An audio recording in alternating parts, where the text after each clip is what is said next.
Hello, Professor Braun and Lily. I'm Jasmine. And I'm Benny. And I'm Carmen. My not popping up. Okay. Hi. Okay, so we decided to pick our topic as digital equity and our subtopics as information access and social justice. And I guess to give a little background as to why we picked digital equity, the three of us, which is a total coincidence, we all went on the iSchool study abroad program in the Netherlands. And we, one of the places we visited was the National Library of the Netherlands. And one of the people that spoke to us was telling us that about, I want to say like it was a really high 90% of the population of the Netherlands has access to internet. And so we, since we all three had been on this trip, we were all curious to see what that number would be in the US. And we decided to narrow it down to, we're going to approach this whole topic within Seattle. And so we want to look at the percentage of people that have access to internet in Seattle. And then we're going to focus on the Seattle Public Libraries and seeing what they're doing to close the gap, if there is any, and kind of like basically what they're trying to do to reach as many people as possible to give them access. Mm-hmm. So, in terms of who our intended audience is, we were thinking that it might be best to start with Seattle Public Library administrators. So I think that would include librarians and well, we could start with the librarian, like the maybe HR. Anyway, yeah, so we thought that would be the best way to go about that. And then in terms of how we would link our subtopics to our main topic, I'm going to send that over to Benny.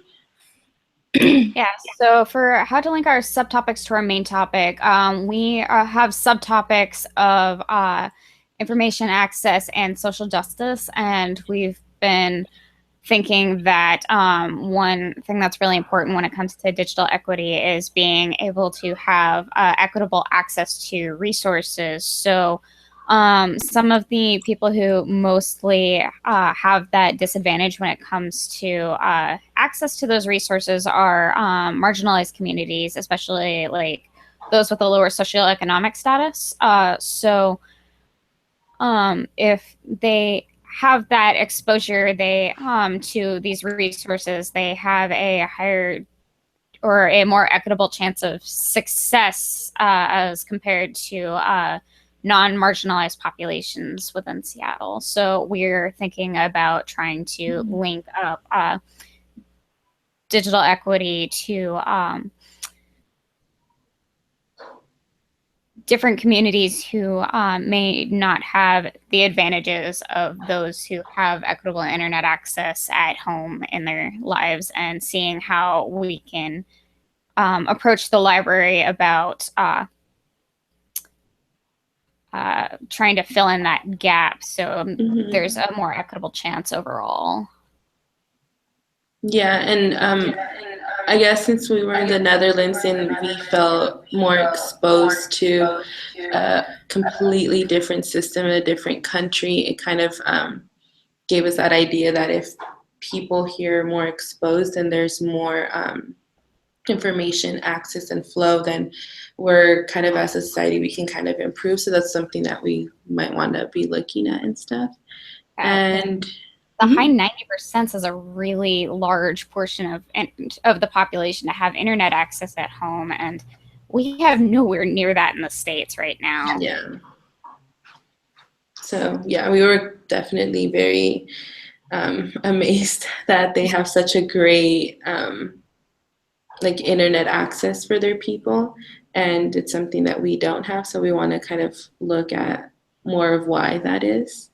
And I guess if you guys have any suggestions for us, and if you guys ever feel like our paper or topic is a little bit off, we welcome any suggestions and any guidance.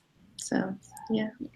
I still feel like at the moment our topic's a little bit broad and we need to narrow it down still, but we're still in the very beginning stages, so that's pretty common. So any suggestions on how we can narrow it down to something more specific that might be a little bit easier to focus on? Yes. And yeah, that's it for us. I think. This is our first time doing any kind of live recording, so yeah. So I hope it was good. Anyways. All right. Well, thank you. Thank you. And Thank you so much. yeah.